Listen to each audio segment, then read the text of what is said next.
You are listening to the Urban Sports Scene. We are also part of Empire Media at empiremedia.com. I'm Wole, joined by my co-host Ray Jeezy. What's going on, Ray? Hey, what's good, Wole? Lou Peterson, what's good, bro? Oh, Lou already out here? Hey, Oh, Lou, shoot. we What's supposed to up, get Lou? together, my Early. guy. We got to, my guy. What it do, Lou? What it do? Hey, Lou, what's going on with DMV Sports, my guy? We got the Wiz, we got the Commanders. Who's winning out here? I tell you what, Howard basketball, they winning. And look like Gary Antoine Russell about to have a big 2024. I'm just saying, because Lou, he on that boxing tip, baby. Yeah, Let's go. but Lou a Cowboys fan though, so you can't say like Commanders with Lou. Lou a Cowboys fan, dog. I'm just talking about the DMV. Lou he's DMV all day from He is though all Southeast day to Laurel, baby. From Southeast DC to Southeast Laurel, baby. Let's go. Man, them basketball ones, man. You already know, man. Memories, bro. The 3-on-3, Lou. Let them know our 3-on-3 hooping. You know what I'm saying? Even we had to call back Bryce back in the day. We used to have some memes. Hey, that's when I could hoop, man. When I was playing with Lou, I could hoop, bro. But respect to Lou, because Lou was out there playing in his 40s, and he was good. He could hoop, man. I'm struggling in my 40s. I pass the ball a lot these days. Man, yeah, props to Lou, because Lou's cardio was something mean back then. Now we getting Louis flowers. We're gonna do that. Y'all might not know who Lou is. We're gonna give Louis flowers. Yeah, hey, Lou's check out cardio was Lou's mean, YouTube bro. channel too, man. Yeah, Light Skin Lou, live with Light Skin Lou. Yep. Dope boxing content. One of my favorite episodes, Lou, was when you had Shushu on the show, man. He's gonna be good. I don't like Top Rank. Like, I mean, yeah, like I like Top Rank, but then again I don't. But Oshaki just signed with Top Rank, by the way, Oshaki Foster. So shout out to him, man. He got the bag. But yeah, man. Bruce Carrington, that's Shushu. Nobody knows it, but I think he's up and coming. But shout out to all the DMV fighters, man. Check out Light Skin Lou, man. He said 3-on-3 was everything. Yeah, you know, man. Those 3-on-3s was lit, man. We used to wait till everybody leave. We had the gym to ourselves. We used to have, man. We used to go for a minute, bro. A minute. Pause. Oh man, y'all listen to us. Y'all don't know. Y'all don't even know. What'd you say? You said pause? You said we used to go for a minute, but go ahead though, bro. Pause. Right, pause. Yeah, thank you. I appreciate the pause, man. Appreciate that.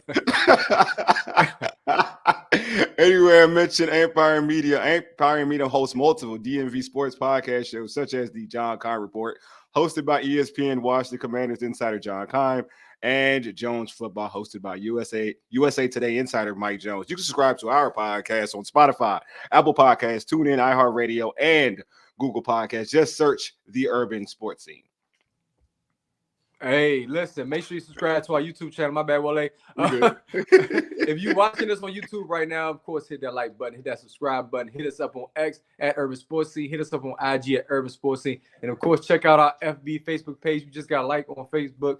Listen, we out here heavy, fam. You got to check us out. Also, go to footballgarbagetime.com. Check out our picks. I know, Wale, I'm going out of order. I'm getting it out the way. Wale's coming up with his picks. He picked Washington. Lost. Stop picking them, brother. I barely pick them. Don't do that. I barely pick them.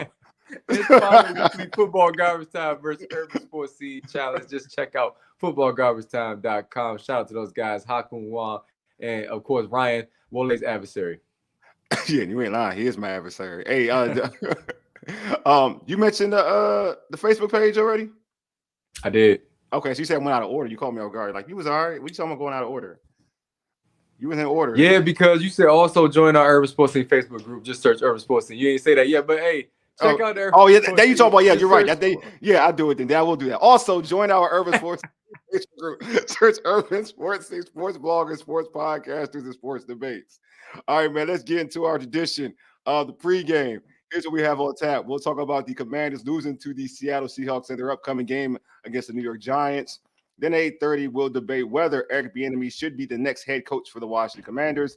And finally, at 8:45, we'll discuss if Bilal Coulibaly should be inserted into the Washington Wizards starting lineup. All right, Ray. But first, Ray, you would get a chance to be on our post-game show for All Burgundy and Go everything. So I am really intrigued to see what you have to say about the game on Sunday. In a close game, the Washington Commanders fell to the Seattle Seahawks 29-26. Ray, what were your thoughts on Washington's performance? There are people, like I mentioned before, remember the post game where you, Doug, and myself, where people were calling Washington the moral victory champions or something like that. Yeah. But you know what? I don't believe in moral victories either. I just said if you a fan of the team or you cover the Commanders, you can't be mad at that game on the road, hard fought in an environment like Seattle. Sam Howell again proving his worth. EB proving his worth. I feel like the defense, they had their moments. It's just they needed one additional stop. Also, Joey Sly, he dropped the money, my friend. I think he's the one that's kind of skating by right now in terms of fans talking about what went wrong. If he doesn't miss early on, might be having different discussion, but maybe it doesn't change the outcome. I'm just saying. Sometimes the mindset is different. Remember, I agree. No, that mental piece is real, man, in terms of how you approach the game. But I was impressed with how the team performed. You just came up a bit short, but it's just in a bad spot during the season where you still trying to get hot and you want to make a potential playoff run. I don't care what people think about the team. That's the goal. And I feel as though they played pretty well. I feel as though the running game could be a bit better. It could be a bit more used in the first half, especially. But overall, man, I like what the Commanders did against the Seahawks.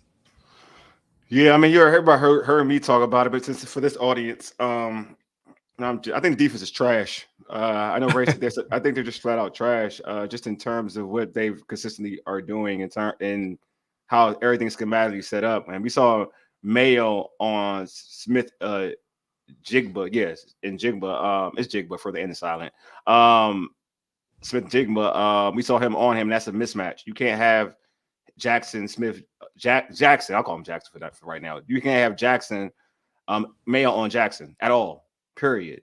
You know what I mean? Like that makes no sense. That's a mismatch in any stretch of the imagination. That dude cannot cover. So why would you have him on a guy from one of the better rookie wide receivers coming out of the draft? And why would you have him on him? So I think that's schematically that's a problem with your defense coordinator. So it's the same old. Like at the end of the day, like this defense is what it is.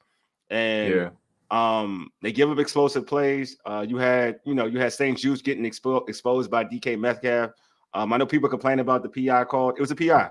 Like, could you say it's petty? Maybe, but it was a PI. At the end of the day, like if you watch St-Juste often, he holds a lot. Like he grabs and holds. That's his game. Like he does that a lot. He gets a holding call and he grabs. He's very touchy. So, I mean, I just feel like, you're putting a lot on Sam Howell to be better than a rookie quarterback. Like they're trying to like graduate him to like one of the better quarterbacks in this league, and he's playing well. But if you're coming into the season, we talked about this. Like if you asked us, any of us, that he was gonna play this well, we'd be like, dang, like all right, Washington would be a really good team if he's gonna play this well. But I called it. You called it, but we would. You would think they would be better off. Be a better off team. Like a lot. Look at some of the pundits. They thought Sam Howell would have a vicious struggle. Like if you look at the stats, he's the leading passer in the NFC. You know what I mean in terms of yardage. So I just feel like this defense has set them back. You have one sack against Geno Smith, who tends to hold the ball, he doesn't get the ball out of his hands quick. You had one sack. You didn't bring any pressure on him like that. And the only sack was Jonathan Allen. We talked about this team, and we had a heated discussion on our pregame show about the pass rush, but you got rid of two dudes, and you still having the same problem. And to be honest with you, it's much worse. Like it's much worse. So I just think that if you're looking at for me watching Commander games, I'm like I just want to see EB and Sam Howell. Like I feel like that's the most consistent two that I get to see. Like any offense, like EB because it represents the old offense. Sam Howell, he's the quarterback, so he dictates who gets the ball. But in terms of the defense, you're going to get what you get. Like they haven't changed anything to a point where you can say they're turning the corner. And in this Seattle game, they didn't turn the corner. Like this team was getting explosive plays. This team was still able to drive the length of the field. You just want this defense to rack on a couple of 3-and-outs and they're not doing it. And I'm interested to know your thoughts also in the game of like the Emmanuel Forbes being ejected in the game. Like, did you think? That was terrible. Mm-hmm. Now, before I go there, I just want to say this because it's been a lot of discussion about should the Commanders make a change amongst the coaching staff.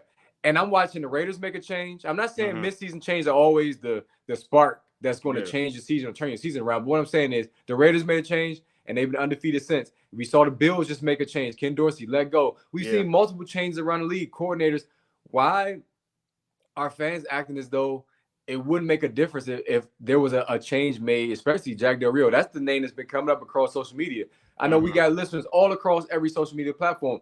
That's what I want to hear. what would be wrong with them making a change, especially considering the expectations that this defense had and all of the good players that the team started with.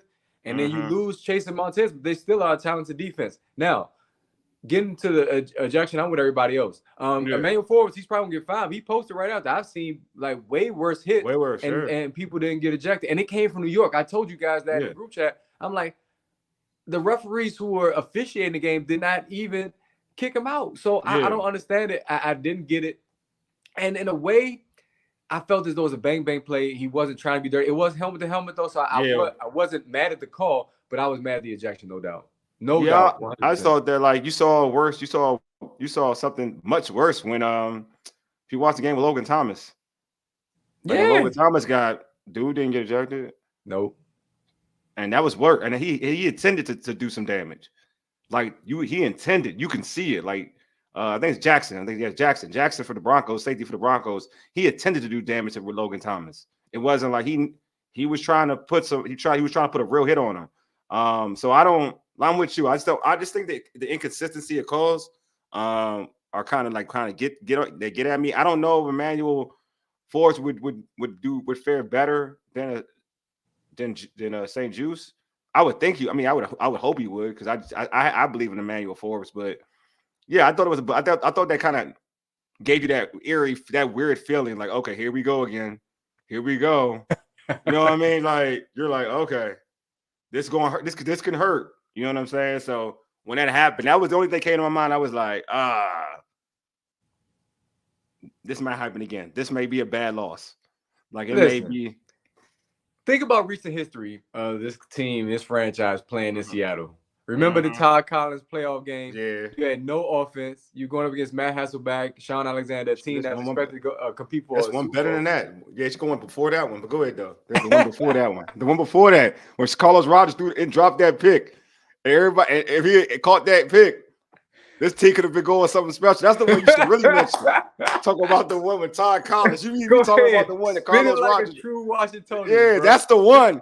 Because they were shut. They had hurt. What's his name?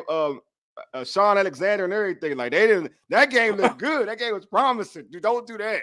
If you're gonna mention the one, that's the one to mention. Not the Todd Collins joint, though.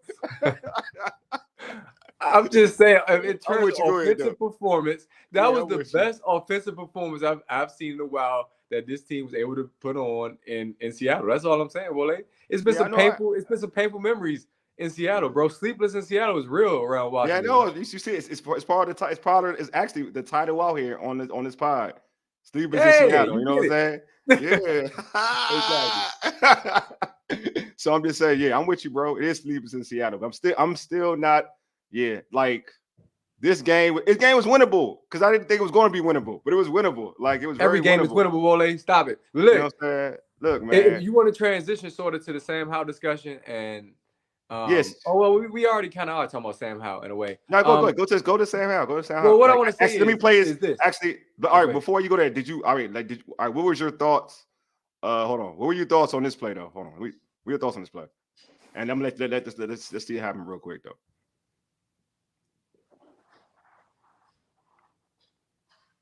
All right, when he hit Bieniemy. So, all right, bro, what were your thoughts when you saw that play? Like, when he hit Bieniemy out there?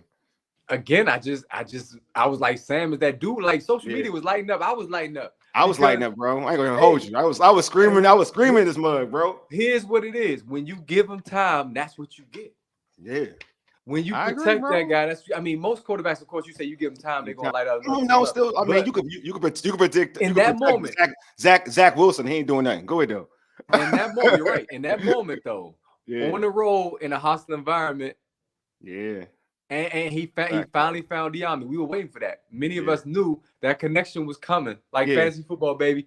If they were just a little bit more cohesive during the season, baby, we'd be seeing that. Should have been like the third or fourth touchdown connection between the two. True. He's missed Bieniemy by that much several times. But again, in that moment, it shows that he not only has the physical tools, but he has the mental. He has the mental edge to do it. So that's what excited me. But what I want to know from the fans is, and I want to get your thoughts is, when Sam Howell doesn't perform well, the offense doesn't perform well, EB gets blamed. You compare him to Scott Turner. However, when they perform well, it's more so Sam Howell more than EB. He's overcome EB's play call. He's overcoming this. What's up with that, man? The numbers speak for themselves, and again, we keep going to Mahomes numbers. They've dipped, so I'm just wondering why fans seem to be slow to want to anoint Eric Bieniemy as this guy that's turned around an offense that has struggled, and we couldn't even sniff 30 in DC for some time. Yeah, I don't know, man, and it's something we won't talk about later. But I just feel like people have their favorites, and they have their reasons. And I'll get in detail about that later. They have their Okay. reasons. But in terms of Sam Howell and his play, I just feel like we talking about three games in a row where he's over 300 yards. Again, like you said, Ray, in a game where there was a secondary like this, like the Seattle Seahawks arguably had one of the better secondaries of football and young, good secondary players, especially the kid out of Illinois and Witherspoon. And you saw how they play, how they played in the first three quarters of how that secondary was looking. And it was kind of hard for like Jahan and Terry to get separation from those DBs and just to come up clutch in that last quarter, knowing that your team needed you. You know what I'm saying? Like a lot of people thought that, and I said this even on our other show, the pregame, I wasn't sure he was gonna get 300 yards, and he got 300 yards with 3 touchdowns. And in terms of like the EB play calling and whatnot, I know a lot of people want to run the football, but when you got running backs like Brian Robinson Jr., he didn't run the football, and if you look at his average yards to carry, it wasn't like the best anyway. But for EB still found a way to utilize him, and EB and Sam Howell found a way to utilize Brian Robinson, especially in the pass game. He had six receptions for 119 yards and a touchdown from a running back for a so-called powerhouse running back. Had that type of performance. You know what I'm saying? You don't usually look at a Brian Robinson and think that he's a guy who can catch the ball out the backfield. But he utilized, but EB and Sam Howell utilized his skill set, and he was very dangerous in the pass game. So, and you saw what Antonio Gibson did in the pass game with that touchdown reception. So, to me, I feel like, to your point, Ray, I just feel like, we'll talk about it, but EB has done a great job. Like compared to what we saw last season, and to this season, EB has done a great job, because you told we saw, bro, people have revisionist history, are in revisionist history or their memory or whatever. But like people before the season started, everybody was saying like, EB's gonna struggle. They may struggle because he's got a young quarterback and you got a so-called first-year play caller. EB's was calling plays in Kansas City, but they kept saying that he was a first-year play caller, whatever.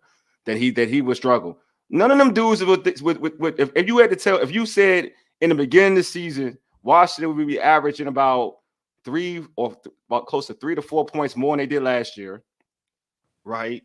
They're in the middle in offense, in total yards and offense. They were in the bottom half. They're in the middle in total yards and offense with a rookie quarterback. None of these dudes would say that. Would come out and say that. EB's doing that.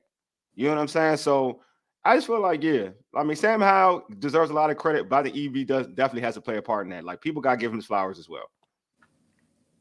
Hey, you don't have no arguments for me, brother. You know what I'm saying? So so Ray, you mentioned this. We're still talking about Sam Howell, man. Ray, you talked about this before the season, but Sam Howell continues to light the league on fire. Ray, you said, like I said, you said in the beginning of the season, you said that Sam Howell was the first or second best. Would be the I said he would end up the second best. I still think Jalen. You had to give it to Jalen right now. All right, Hurts is still number one in my eyes. So we're at Sam B right now. I got Sam right there, number 2, bro. I mean, because of his development this season, his growth from the end of last year to now. Also, you got to think about the years that Dak has with him. So I feel like we kind of grading Sam on a curve, and this is where I expected him to be. Honestly, I expected him to be the second best quarterback in the NFC. So I just thought he would have led his team to more wins, although he can't control everything, of course. But I know he would like to have a few throws back, some interceptions from earlier in the year. Yeah. But at the same time, man, again, where he is and at this stage of his career, I got him right there, second best quarterback in the division. Dak played well in Philly, though. He played well in Philly. I will give him that. Yeah, Dak has been all right. So actually, I'm going to pull this up, but I'll do that later. But in terms of looking at first, I'll pull up some stats real quick. So Sam Howell has about 20. He's passed for 2,783 yards, 17 touchdowns, 9 interceptions. He has a quarterback rating of 91.5, completion percentage of basically roughly, let's say 67%. Jalen Hurts, 2,347, 15 touchdowns, 8 interceptions, quarterback rating of about 97. Completion percentage of 68.9. He has 7 rushing touchdowns. The Philly push is amazing. It's immaculate. Dak Prescott has 2,415 yards, had 17 touchdowns, 6 interceptions, completion percentage of 70%, and also his quarterback rating is at 105. So, looking at the stats, you're going to argue. Some people are going to say, look at the ratings. They're going to say that Jalen Hurts and Dak Prescott are the better quarterbacks. But I do think we have to put everything in its context, right? Like those dudes don't have the offensive line that Sam Howell has to deal with. So Sam Howell's putting up numbers like this with a porous offensive line.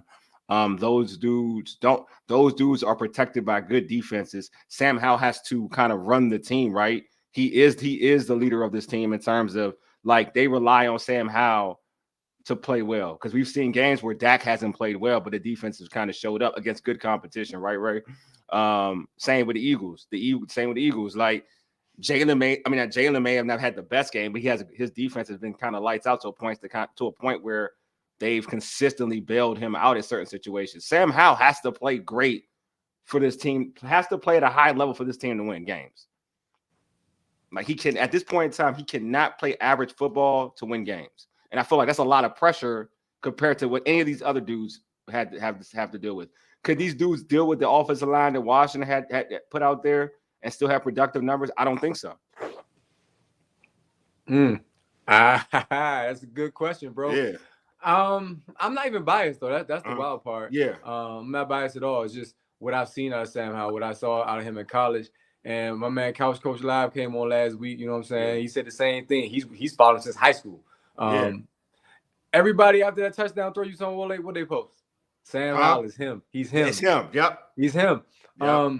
Again, you can't always find quarterbacks who, at that stage of their career, can also have the mental toughness. You see, the team I root for, Desmond Ridder had a difficult time bouncing back, and the turnovers continued because it was mental, man. He was struggling. Yeah. When you win it, it feels good, but you really tested during times of adversity. And Sam Howell always is a leader too. He's not just somebody who is able to bounce back from a bad throw or from an interception. He also takes accountability after the game. Say, you know what? Like even the throw that you thought Jahan should have caught at the end of that Philly game. Yeah.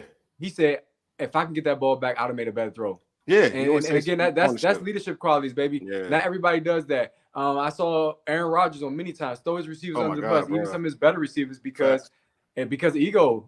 But Sam is not that guy, man. Unfortunately, I feel like Rob, as much as I love Robert Griffin III, I think ego got in his way at one point. That's the truth, though. That's the truth. I'm just saying I don't want to be too harsh on him because he did a lot of good things as a rookie, and he in a way revived his franchise at one point in time as well. And his career ended up ending here for real against Seattle, if you look at it. But not being funny, but I'm just saying. I know you were here to say. I mean, if you look at the history of quarterbacks here, outside of maybe Kirk, man, this is a guy that you want to have represent your team in front of the media, and you want him to be the face of the franchise, so to speak.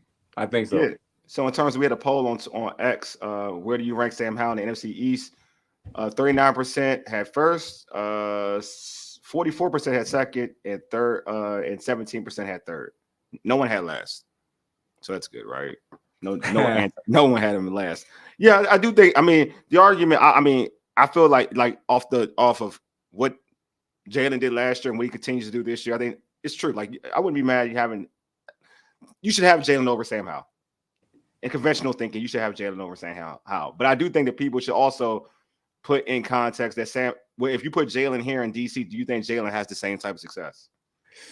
And I don't think so. I just think that, again, EB probably would do certain things to help him out, but I don't know with this offensive line. Like Jalen holds the ball.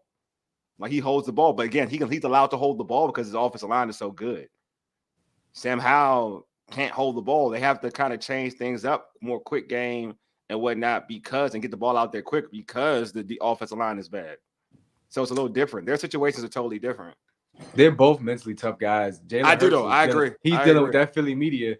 he took them Very to a true. Super Bowl and had Very them, true. I mean, on the Very verge true. of winning. Really, the defense cost him that game if you look at it. Yeah, And that still, game, yes. he takes a pummeling in the media for whatever reason. If the Eagles lose, he's the fall guy typically. And Max, bro. A.J. Brown, who, at least from my boys in Tennessee, now he seems to speak out or he seems to be animated on the sideline. More. Yeah, you talking about like, oh yeah, definitely. He's talking way more. His behavior has changed since he's been on the Eagles, at least from my perspective.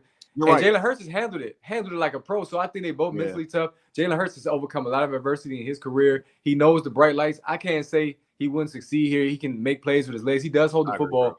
But Sam Howell, I just can't give him a nod right now over Jalen Hurts. But if you look at the numbers, though, in terms of passing yards, who's first? It's Sam Howell. But I think Sam Howell's a better thrower of the football than Jalen Hurts. I just think, like you said, though, I do think that Jalen is as a football player, you can make the argument that Jalen's a better overall football player than Sam Howell.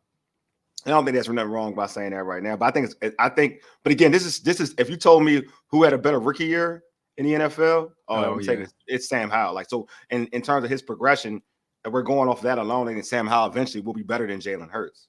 Let me just tell you, Wole, as a Commander fan, and all the Commander fans that are watching or going to watch this, you need to appreciate Jalen Hurts, because Jalen Hurts was removed from a game that was going to stop Washington from going to that. Oh yeah, I appreciate him. I appreciate him, and I appreciate Doug. So appreciate that guy. No, I don't appreciate him. I appreciate Doug Peterson.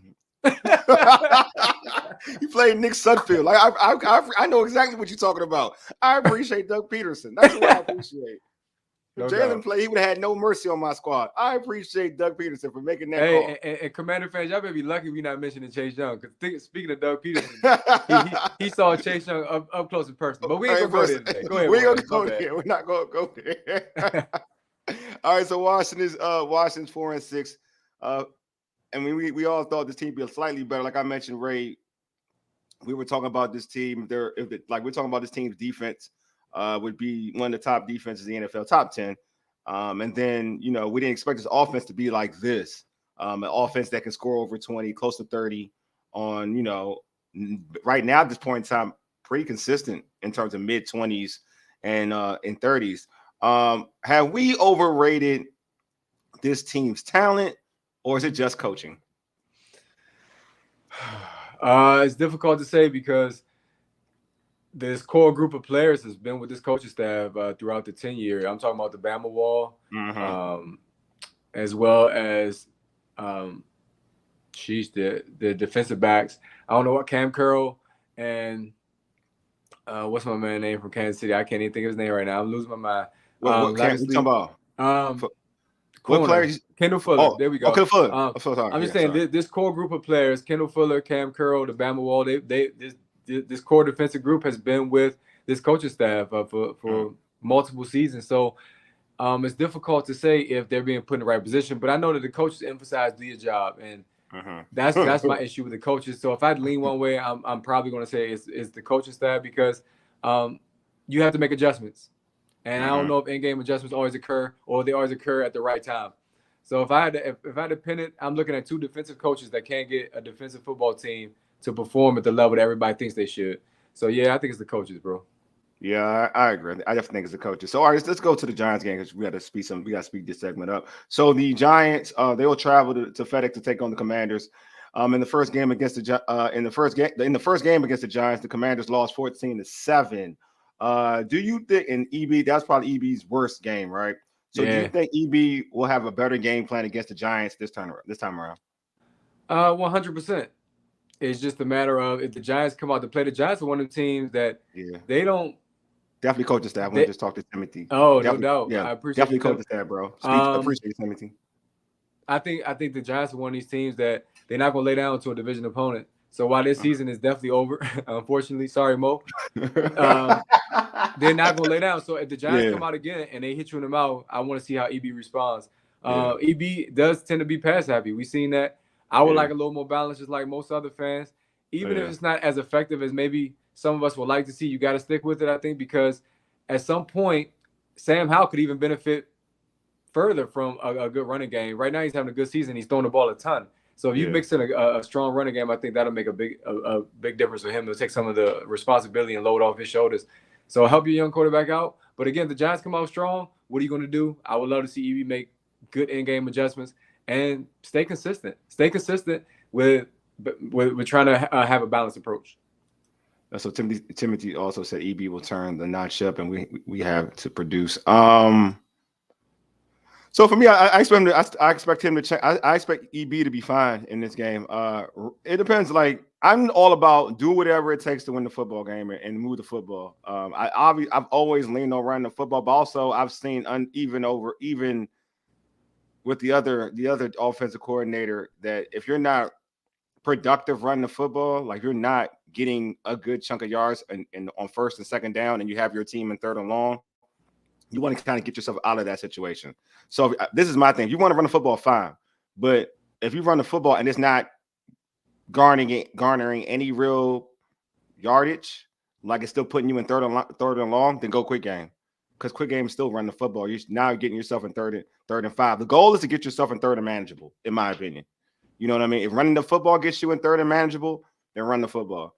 If it's not working, then don't just run the football just to run the football for balance. I think we all kind of get into this niche of we got to run the football for balance. But if running ain't effective, then what do? You know what I'm saying? Do you still run the football? But then you're in third and long. Now that means the Giants can tee off and can blitz you in third and long. And you don't want that. You don't want to get marked. You don't want Wink in a situation when it's third and long and they're blitzing you because your 2 runs weren't effective.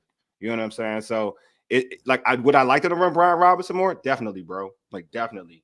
But it's up to the guys up front, EB2 to call the right run play to run the football effectively. If they run the football effectively, then he should continue running the football. So if he's averaging 4 yards a pop, dude, run the football. If they're averaging 2 yards a pop on first and second down, you may want to change up and may want to have to run, do your quick game and throw the football. So because Kansas City, if you look at Kansas City, everybody loves Kansas City. If you look at the rate of what they're doing compared to what Washington's doing, they're throwing the football probably. They're like maybe they run the football maybe 3 times more. Their balance is off too. It's just as bad as Washington. So it just depends. I mean, I get it, but see, my thing is for teams like Kansas City, even Peyton Manning's best years in Indianapolis, they didn't have the strongest running game. But when they did run it, it actually worked. So I think that would make a difference. You know what I mean? If they but you got to be effective. That's what I'm saying. You got to be effective. Right. That's what I'm saying. You got to be effective. Yeah. I think perspective has changed because, for example, we used to always compare Derrick Henry in the Tennessee Titans situation. Like they'll stick with it no matter what. Yeah. But now that you can actually pass the ball, I think it's like, you know what? Sam and the offense is still turning up regardless. Yeah, so I'm okay with the lack of balance. Yeah, but when there wasn't a lack of balance and they struggled to throw, it was like, all right, run the ball. No, I agree. Totally agree. No, I agree. I feel like if you can't throw the football, if you're not good at it, you need to run the football. Like if you're not good at it, you need to run the football because at least all right, if you give me 2 yards here, then 2 yards, that's 3rd and 6. That's what Pittsburgh does. That's what Pittsburgh does. Yeah, but they don't trust their quarterback like Sam. Right. So, but Sam's a dude that could get you chunk plays. The problem when playing that style is so that style, to your point, right? I think again, people talk about playing complementary football, and they always say you keep your defense off the field, but it only works when you're running and you're getting first downs. Like it only works that way. So if you're running and you're not getting first downs and your defense is bad, and especially Washington's defense that gives up quick plays, like dude, if you're running the football, you're not getting first downs running the football, and on the other side, those offenses are getting touchdowns or quick plays, just like we saw against Chicago, right? Like it wouldn't matter if you ran football against Chicago on Thursday night because they were getting touchdowns or DJ Moore was getting touchdowns or quick plays, so it wouldn't matter. So I'm like you, right? Like run the football if you're productive, run the football. If you can't throw it, run the football. But if you're like where Sam Howell is at right now, and you're right, that's the biggest weapon right now for your team. That's the more efficient way of moving the football, and then there's nothing wrong with throwing it. But yeah, I'm with everybody. Like I do get run the football. I understand where people are coming from, but it has to be productive. If it ain't productive, you know what I'm saying? Like then I like seeing them throw the ball. And we talk about this Ray all the time. Like they got a talented wide receiver core. Like sometimes you might want to exploit and use what you got. You just saw Bieniemy Brown make a big play, and that's your 4th wide receiver. You know what I'm saying? Like that's your 4th wide receiver. So you got Terry, you got Jahan. We saw what Jahan was able to do the last couple weeks before this game. So yeah, I'm like, I get it. Like, but Brian Robinson is so good that you do want him to want him to tote the football and be that power back. I get it. I'm not against what anybody has to say about B-Rob. All Can I right, say this so real quick? go ahead, right? Go ahead. I think EB wants to run the football for real. I really do. I really think he knows more about football than we do. Like he wanted to incorporate so too. Rodriguez into the mix because he's explosive when he gets the ball. And it worked for a while, but when you have multiple turnovers in a game, then you got to deviate from that. So I don't think he's had a chance to really put his imprint. This is his first year. We ain't even seen close to what EB I think is capable of. So I want to say give him more time. I would just personally like to see more balance, but I'm not saying it has to happen this week against the Giants necessarily. I get you. Yeah, it'd be I'm dope. with you though. No, I'm with you though. Ball control football works, especially you got a good quarterback, man. Yeah, it worked, but yeah, it does. But see, it's wild. Like if you believe that quarterback is one of them, you just about scoring. That's what that's what it is. You like you're not worried about like when you look at I won't say Packers. Pat Mahomes is the extreme, but like if you got like a Herbert, a Justin Herbert, you ain't saying ball control. No, you're saying give me a touchdown. I got it. You know what I'm saying? All right, so that is how it depends on how you view your quarterback. I mean, Sam Howell's up and coming. I'm not gonna put him on that level yet, but So like, all right, for CJ Stroud, like, or see that you CJ Stroud, you ain't worried about CJ Stroud ball control. Yeah, that's a different discussion. I hear you. Yeah, you know what I'm saying. So it's just I'm not gonna deviate from the discussion. That's a different topic. and it's amazing you bring him up. You are the only people bring him up. It's amazing. I know because I was wrong. I could be wrong. I'm cool with that. Like he's killing it. I'm just saying that it's interesting. He's killing it.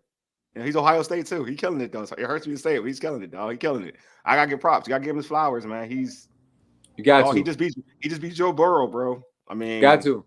You know what I'm saying? So, all right. So if Ron Rivera loses to the Giants, this horrible Giants team with Tommy DeVito as the quarterback, you know what I'm saying? Like, who?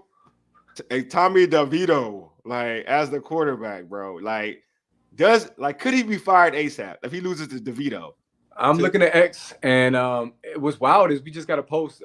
This guy, his Twitter handle is How Fan Commander Ray, bro. That's an interesting name, my brother. Considering that I'm a Sam Howell fan as well, but I'm not a Commander fan, so the Commander part you can drop. But at Balls Hog _Hog 81. Hey, shout out to him. He put us a short week after the Giants, so no one will get fired. But the poll right now, Wole, 57%. Got a lot of votes too. 57% say yes.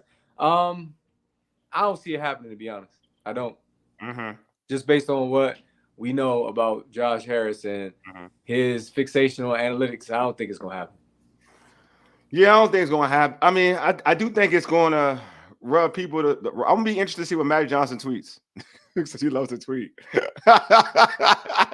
If they lose to if they lose to a horrible Giants with Tommy DeVito, I just feel because that dude is not good, bro. Like he is not good. And if they lose to Tommy DeVito, like, come on. Like, I'm not saying he's going to be fired, but I feel like Josh Harris would think about it. Like Commanders fans and Wole, turn up, y'all, please. Why is this even a discussion? The fact that y'all think that this team can lose, we're excited about EB in offense, but it's a possibility this team can lose at home to this Giants team. What does that say about this squad? I don't understand it. It's poorly coached. That's what it says. It's a poorly coached squad. Like I feel like this defense, you cannot trust this defensive unit. Like, all right. I know we're going back to an old game. When Seattle had the ball, when Bieniemy scored, right, and Seattle had the ball, no Commander fan in all of sports, period, all of the United States, I don't care if you forget that, all of the world, I don't care if you're located in England, you know what I'm saying? I don't care if you're located in the DMV, if you're located in freaking even New York, Philly, or whatever, wherever you are, in Africa. They could be a Commanders fan in Africa for all I care. There's no freaking every fan thought like, yo, Seattle about to score this. They like Seattle about to score. Like there was no faith. There was no faith. The people were like, we gonna get this stop. There was no faith. That's why I didn't care. Everybody talking about going for two. I was like, bro, I ain't worried about. We talking about going for two. Like they about this, they gonna score. Like nobody. So that's what I'm saying. Like, bro, like so it goes to coaching. So to your point, it ain't about the talent. Because I believe that I've said this before. On the defensive side of football, I've seen less talented defenders on Washington's team units put out a better output on defense than this team. Period. I've seen less talent. I've seen Greg Williams when Greg Williams came to town. He had them boys balling. This thing had them boys balling. Thank you, bro. Jack is trash. Thank you, D. Wilkins. Trash. I'm serious. I've seen less talented Commanders defense put up better performances than this defense. Period. Though I've seen some bad Commander cornerbacks too, and they was better than this. Bad Commander secondaries, and they were better than this. So I don't want it. Like, to me, like, you got an offense that can finally do something, and you're struggling to win games because, like, your defense is that bad. Like, you can't trust your defensive unit. You play people like Mayo, Ray. Like, for real. Like, that's something that you would be comfortable in playing. Like, that is a problem to me. You ain't got to be a football fan to know this. Like, you can watch it as a novice and be like, all right, he ain't good. Like, why does he keep playing? Like, why does he keep playing? And you're like, oh, no, is he the only one? That's gonna be a thought process. Is he the only one? Like, Jabril Cox has to be way better than this dude, bro. Like, it gets to a point when you are that bad. Like, yo, trash. Mayo is trash.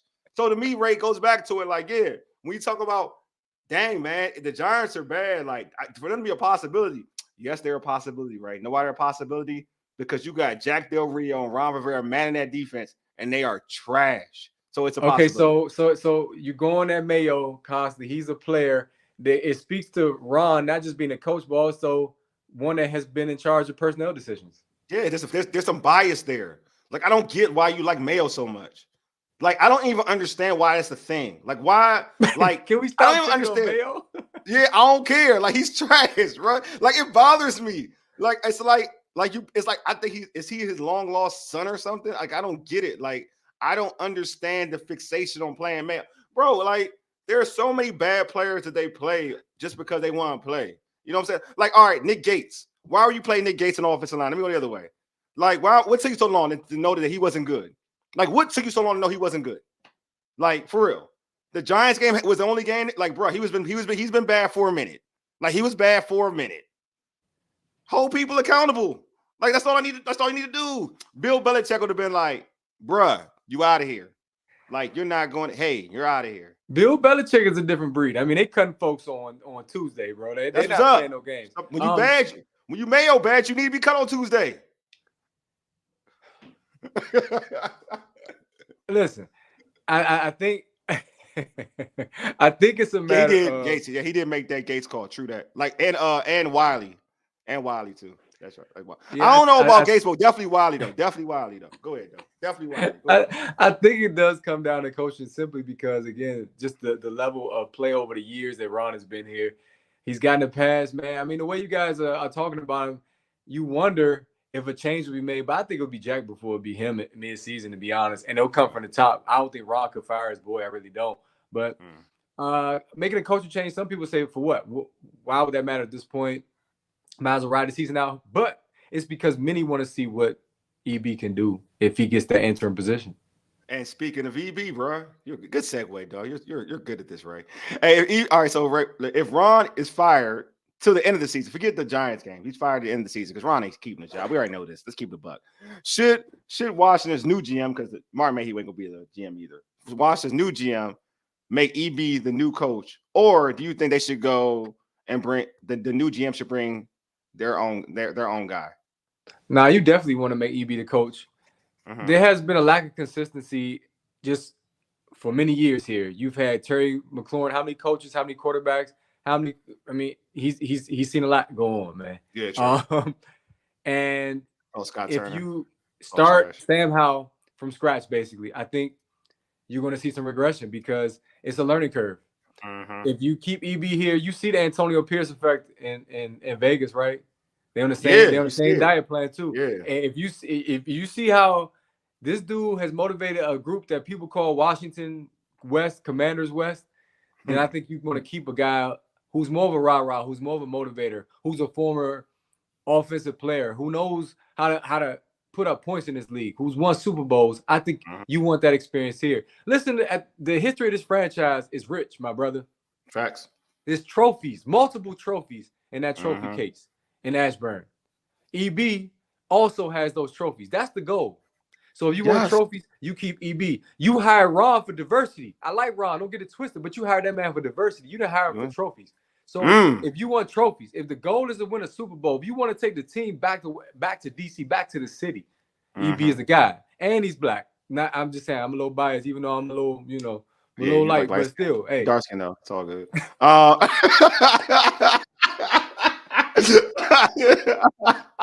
It's all good. And we got a poll, man. Like, do you on X? Do you want EB to be the next head coach for the Commanders? 80. I'm surprised. 88% said yes. 12% said no. It was a nice little number too. Folks who voted.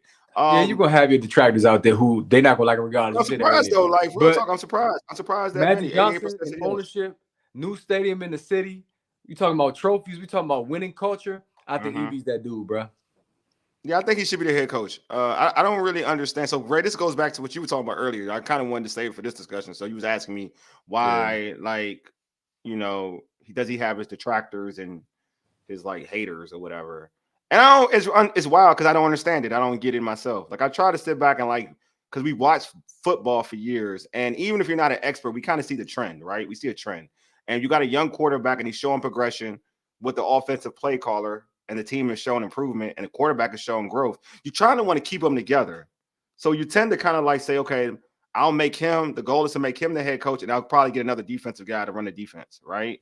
And because you keep that rapport with the quarterback, right? Like you keep that rapport with the quarterback, offensive coordinator, quarterback, right? So you keep him as your head coach because your quarterback is your CEO of the team.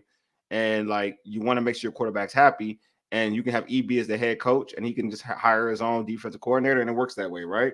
And we've seen that in football everywhere. Like we've seen that in Dallas, we've seen that in Green Bay, we've seen it in multiple places where you keep the two together. And I don't get why people like they try to nitpick on what EB doesn't do. Every play caller has something. Like for instance, Mike Martz was a Super Bowl offensive coordinator. He didn't hate running the football. He hated running the football. But we didn't talk about it. We said Mike Martz was a genius. We said he was a mad genius. You know what I mean? Like, but here, for some strange reason, we want to dwell on, okay, we need more balance. And we do. We do need more balance. That's a fact. I know one's knocking that. But we make it seem like it's the biggest deterrent in the world. It makes us think that he cannot call plays. Like this dude is like Ray. You said this. He's a Super Bowl winning offensive coordinator.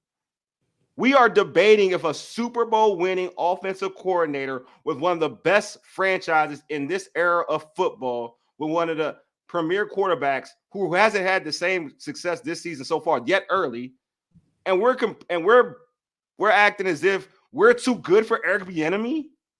Like I don't know. We can have Eric Bieniemy back. Like really?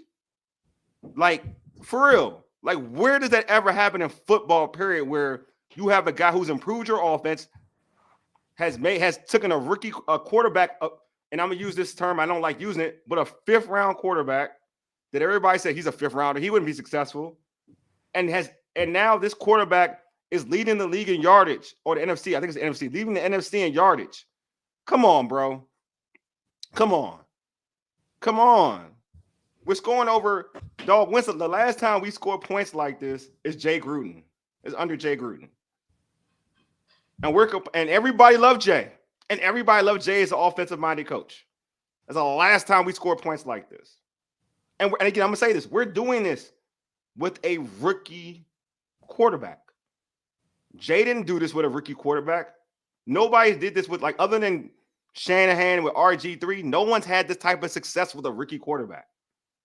And again, he's doing this with a piss poor offensive line.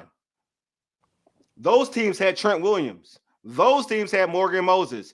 He has who on his offensive line? And we out here complaining. We out here literally complaining about this dude as a play caller. Like, come on, man, what we doing here? Like, real talk, what are we doing here? Because I can nitpick on multiple offensive coordinators. Ain't Ray Reed old enough to notice that wasn't folks hating on Andy Reid to a little bit about him not running the football? In Philly, they were like, Andy Reid, sometimes he gets too pass happy. What was Andy Reid doing? Dominating the NFC East. folks on our side of town would be like, damn, man, Andy Reid, like he's just the best coach in the NFC East. That's what we would say on our side. People in the Philly would be like, Andy don't run the ball enough.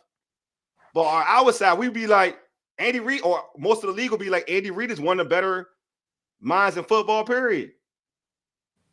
Yeah. Why do we do this? Why do we do this? Like, why do we do this as fans, bro? Like, I'm listening to Ray. I'm listening to the radio, and I'm hearing. I don't care. I'm like, this is what pisses me off, and I'm venting now. Now it is. Now it's happening. I listen to the radio, and I'm listening. Oh, I listen to Ron Rivera's pressers, and I'm hearing the questions about EB. Like, wouldn't you like to see more, like, to run the football this or do this more? I'm like, bruh, y'all say everything negative about trying to throw every type of shade about this dude. And again, this dude is better than some of the people y'all stuck up for. Y'all the same ones that said that some of y'all the same ones that said that Sam Howell shouldn't play last season. Y'all the same ones. Now y'all all on the Sam Howell bandwagon. Y'all the same ones who say he shouldn't even touch the field last season. Before y'all said that he shouldn't touch the touch the field. But then when he played all right against the Cowboys, then y'all tried to detract y'all statements a little bit. Man, I'm sick. I don't want to listen to some of y'all, none of y'all talk about EB. Because EB has been that dude for Washington. He is the common denominator. We talk about what's happening in Kansas City right now. They ain't the same offense. Look what's going on here compared to last season. It's a different offense. Hey, Wole, what I'm going to say is this. You got McVay, O'Connell, Shanahan. When people get out the building who are actually really good at this, then it's the complaints. Oh, look who we could have had. Look who we had. There you go, okay, now you got a guy who actually is putting up numbers, and he's developing a young quarterback who can be a franchise quarterback, which you haven't had. I'm trying to say, listen, you better support this dude, man. You got to do it now. Whether he's the coach in waiting or whether he replaces Ron midseason, that's up for debate because we don't even know if Ron is going to lose his job. We doubt he's going to lose his job anyway. But in terms of supporting EB and EB bringing a culture change, man. You don't think he'll lose his job next season? You don't think I'm talking about midseason. Oh, I'm talking about for next season. I'm not even talking about next season. Yeah. Well, true. My bad. Well, EB's the guy then, no doubt. 100%. So if you look at the stats, EB stats, right? Just look at the Commander stats right now. Like right now, in terms of offensive yardage ranking, they're 16th. Last year, they were bottom half. They averaged 21 points per game. 21 points per game. They're 17th this year. They're 11th in the red zone offense. 11th. Last year they were 24th. You know what I'm saying? Like, and this is in terms of TDs, touchdowns. Scott Turner averaged last season. Averaged 18 points per game, with 19 points per game. You know what I'm saying? I love it. Your Jack need to go. I'm with you, homie. You do. I'm just annoyed, man. I don't like these. I don't like that one thing about. I don't like that narrative, man. I feel like I be seeing it, man. I be seeing it with these beat writers, these Commander beat writers. I be seeing that narrative, and it's like, I'm like, what do you don't like about EB? So I think he put Sam in a bad position, a bad predicament. Like he does. All I see Sam is getting better. I don't see Sam in a bad predicament. Y'all weren't a big Sam, but y'all weren't big Sam believers before the season, but now you are. The reason why Sam is playing well is comes down to culture.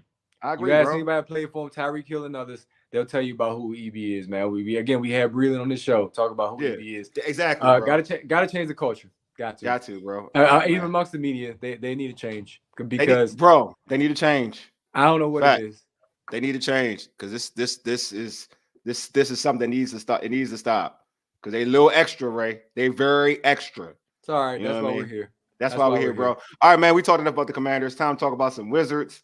We're gonna close the show with some Wizards talk. All right, Ray, Wizards rookie for Bilal Coulibaly has played well of late, including a 20-point game against the Brooklyn Nets on Sunday.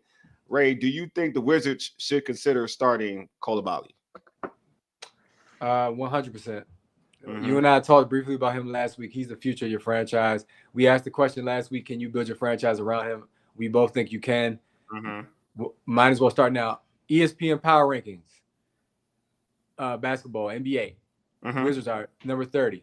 Right below Detroit Pistons, who have had a number of injuries. You know what I'm saying? I see D. Wilkins, but there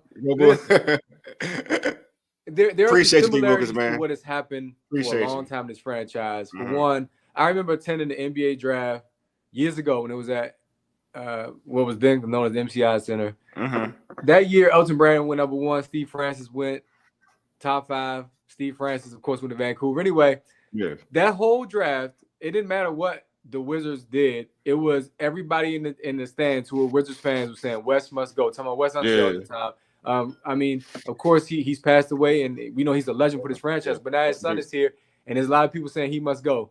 If you want to try to even salvage this season and your job, I think you got to insert this young boy into the starting lineup and allow him to grow and develop. And I think he's going to become, and he's got a dog in him. I think he's going to become that dude.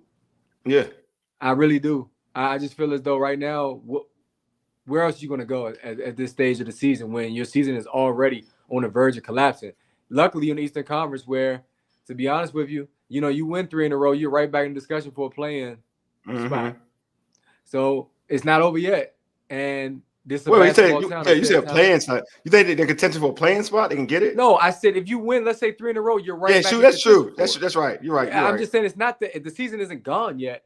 Yeah, and you got this young guy who's talented, who's the future of your franchise. You insert him now. And I see a lot of comments on social media agreeing that this dude, he needs to be in the starting lineup. 100%. Yeah, a lot of them, like 90% says he should be in the starting lineup. And they're like, a lot of folks are saying, like, why not? To your point, Ray, like, why not start him? Like, why not start? And to be exact, it is about, I just had it up, 92% have, like, they believe he should start. And see, I mean, certain decisions can be damaging long term. It's just like we talking about Wes Unseld Jr. being a coach. His dad traded away Chris Webber. People still are mad about that. You get Mitch Richmond in return, who's aging, and Chris Webber goes to Sacramento, and every year they challenging the Lakers. Every year, man, on TV, exciting basketball. Every year. And we're over here watching. We watch so many players leave this building and go win championships. Rip Hamilton, Rasheed Wallace, Ben Wallace. It's annoying, and we got look at KCP. We add him to the list, even though he didn't play here long. But come on, man, keep the talent you have here, grow him, develop him, allow him to become a star in the league. You can become a star in Washington. John proved that. Brad proved that. You can do it here. Gilbert Arenas. Yeah, facts. On X, District of Buckets said no reason he shouldn't be. Wes Unseld Jr. needs to slot him in the starting lineup every night. My man Steve said the reason he isn't is because we have a terrible coach. Yeah, if you hate, I told you I like Wes. It's wild. People they overwhelm. I mean, they over Wes. My man Steven Newman said backcourt should be Poole and Coulibaly. He called it Coulibaly. Gave him a nickname, Jordan Poole and Coulibaly. I like Tyus Jones, the point guard. Y'all know me. I'm like biased with Tyus Jones. But yeah, I think that he should start. He should start. I think he should start with Denny Avdia. I'm gonna keep it a buck. Then he can come off the bench.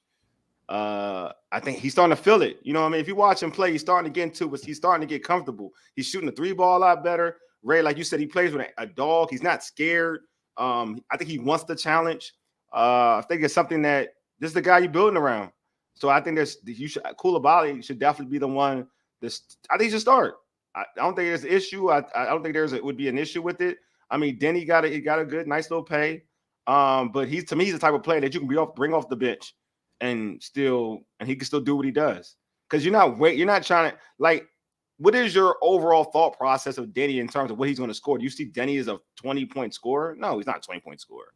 To me, you'll be fine with him scoring 10. You can do it off the bench. You score 10 points off the bench. You know what I'm saying? And Coulibaly is, to me, the guy who could give you 20. So why would you have bright spots? You need bright spots. You and I briefly talked before we came on about this whole controversy about the broadcasting team and how Ted and management wants to see positive, I guess, commentating or commentary on this team. It's like, hold up, really? Yeah. And look at what's going on. So if you want to insert culture change, you got to get this young guy in the lineup. You got to and allow him to lead your team. That's just where I'm at. So I'm looking at right now the Wizards getting blown out by the Dallas Mavericks, 114-91. Without Kyrie, you're right. Denny Avdia has Coulibaly has 3 points, 19 minutes, 3 points. 1 for 2 from 1 for 2 from the field. 1 for 1 for 3, 6 rebounds. 1 assist, 3 personal fouls. But I said, like, him having only 2 shots, he needs to get more shots. Like he should get more burn. Like he has 19 minutes. Denny has 10. Denny has 20 minutes. He should get more minutes. I mean, it's the fourth quarter right now. He should get more minutes than that.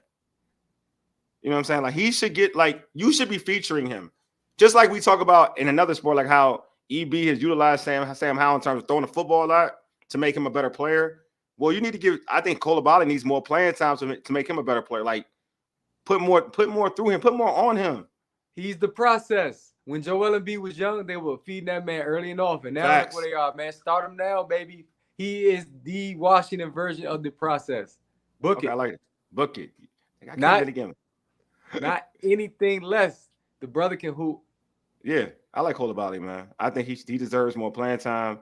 He's a guy that this Wizards team can run through, and they could be, I don't think they're gonna be good anytime soon, but with a couple of years, they can be in a couple of years, another draft pick with Coulibaly, they'll be fine. Because I'm not gonna lie to you, I don't think Jordan Poole is it. So that's another discussion.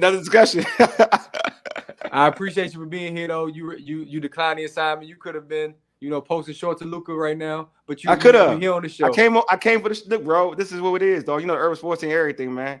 That's what I'm saying. As a closing show, I know we somewhat still talking about the Wizards, but I've been getting some serious fire from somebody on X, which doesn't happen. That's why I'm posting about you, much, bro. You get fired for exactly. What? About a comment I made about Ed Reed being the potential Southern head coach. Like, I'm not enamored with celebrity coaches. I haven't had the chance to respond. Somebody HBC, somebody like Ed Reed being where?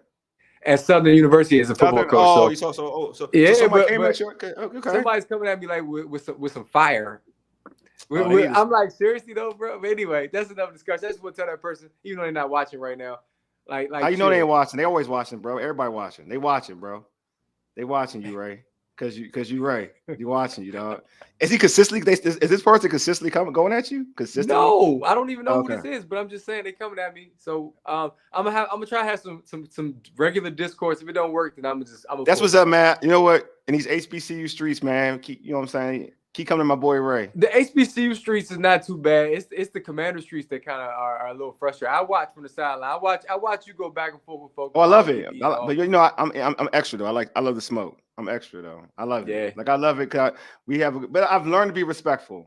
I like to take people's opinions and be like, okay, that's your point. That's your opinion. Oh, because I even tweeted Craig Hoffman about Eric Bieniemy. I saw it. You saw it? I mean, I wanted his reasoning. He's respectful in his point of view, and he again, you can talk with him. You can have a discussion with him. Yeah. But not everybody you can have a discussion with. No, because everybody want to act like they want to be demonstrative, like they know everything.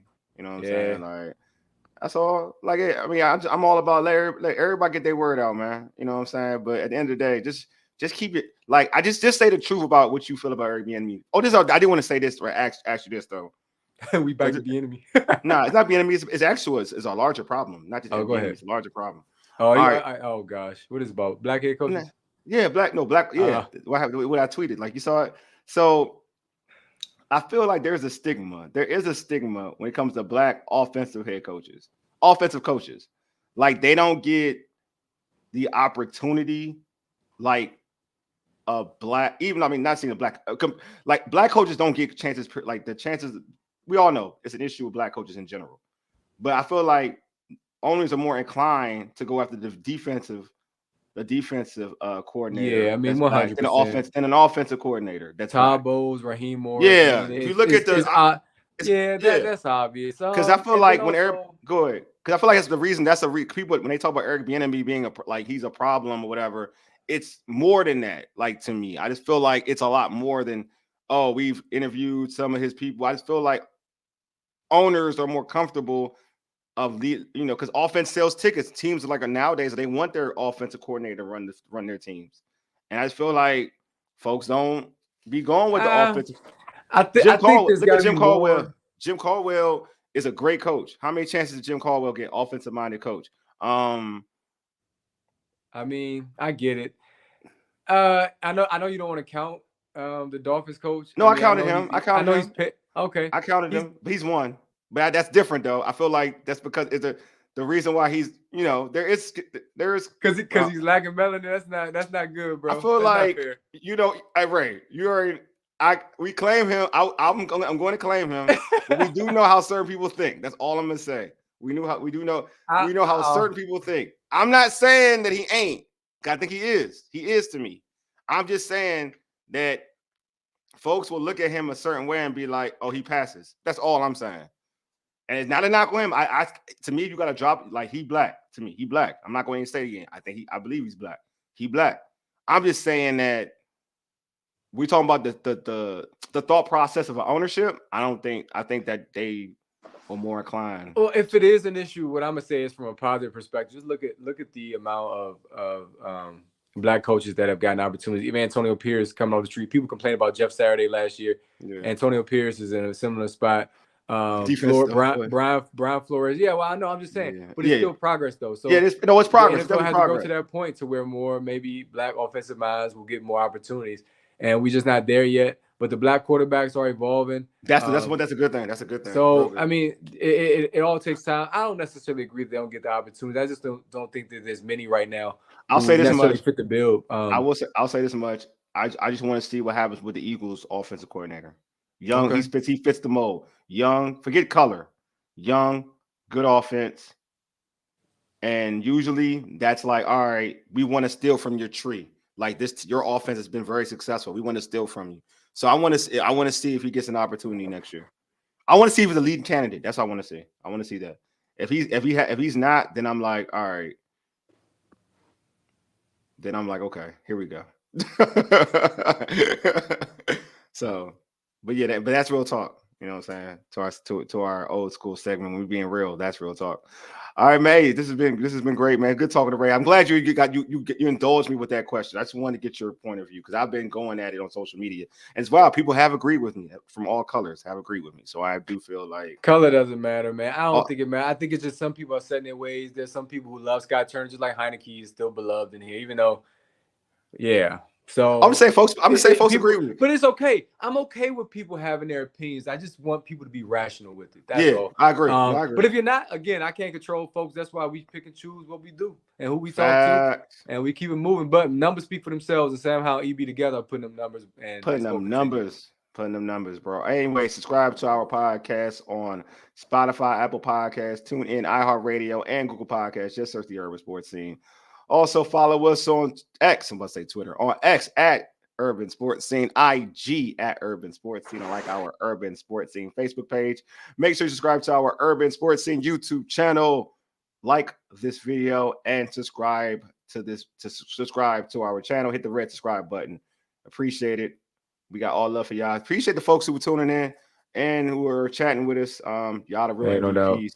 Definitely H. And my man Lou, we got to reminisce too at the beginning of the show, man. Appreciate the homie Lou, D. Wilkins as well. And Timothy too.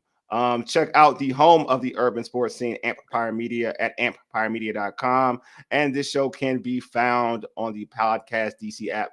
Download the Podcast DC app to hear all of the Empire Media shows as well as other great content.